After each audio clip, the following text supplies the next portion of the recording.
दोस्तों, क्या कभी आपने डालडा घी को बनते हुए देखा है? और क्या डालडा घी में सच में सूअर की चर्बी मिलाई जाती है या कुछ और डालडा घी को फैक्ट्री में कैसे बनाया जाता है? तो दोस्तों, आज की वीडियो में हम आपको डालडा घी को बनाने के पूरे प्रोसेस के बारे में बताएंगे।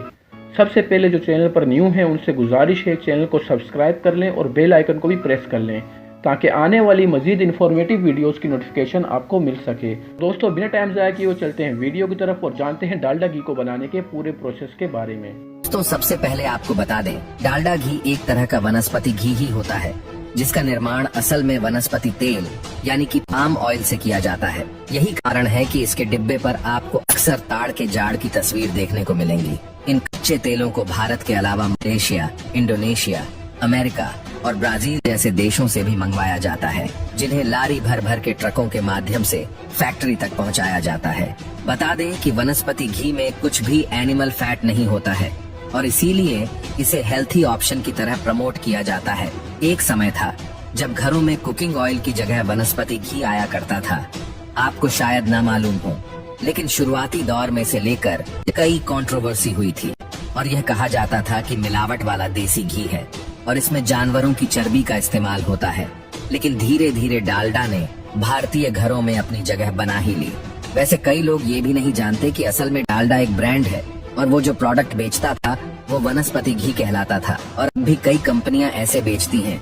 वनस्पति घी असल में वेजिटेबल ऑयल या पाम ऑयल का हाइड्रोजनेटेड होता है। इसमें 2 कार्बन बॉन्ड होता है जिनमें हाइड्रोजन मिलाया जाता है और हाई टेम्परेचर पर इसे घुमाया जाता है, जिससे घी जैसी कंसिस्टेंसी वाला हो जाता है। वनस्पति घी में बहुत ही ज्यादा मात्रा में ट्रांस फैट होता है और इसलिए इसे स्वास्थ्य के लिए बहुत अच्छा नहीं माना जाता। अब अगर इसके मेकिंग प्रोसेस की बात करें तो आमतौर पर इसको तैयार करने के लिए सबसे जरूरी चीज ताड़ के जाड़ ही होते हैं, जहां इसके बीजों को इकट्ठा करके चलने की मदद से छिलके और बीजों को अलग किया जाता है और फिर उन्हें गर्म पानी में उबाला जाता है ताकि नरम पड़ सके और इनका तेल आसानी से निकल सके। अब इन बीजों को एक हाई प्रेशर वाली मशीन में इतना क्रश किया जाता है कि इनमें से तेल निकल जाए। अब इसके एक एक बूंद तेल को अच्छे से निचोड़ लिया जाता है और फिर मशीन में रिफाइंड करने के लिए भेज दिया जाता है, जिससे इसके अंदर बची सारी अशुद्धियां निकाली जा सके। इसके बाद इन्हें प्री न्यूट्रलाइजेशन प्रोसेस से गुजरना पड़ता है। अब यह तेल पूरी तरह से रिफाइंड हो चुके होते हैं, जिन्हें अब भी घी जैसा बनाने के लिए हाइड्रोजनेशन किया जाता है। हाइड्रोजनेशन प्रोसेस एक बर्तन में किया जाता है जिसे कन्वर्टर कहते हैं और ये पूरे तरीके से वायुरोधी होता है।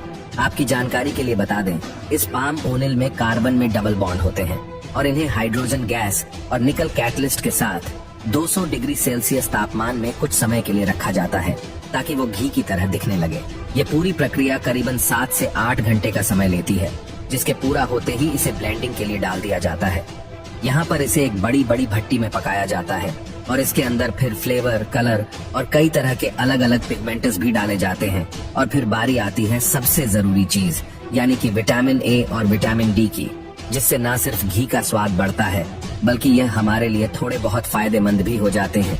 और कुछ घंटों तक इस तेल को पकाने के बाद ये घी पूरी तरह बनकर तैयार हो जाते हैं। दोस्तों, कैसी लगी आपको हमारी आज की वीडियो? कमेंट्स करके ज़रूर बताइएगा।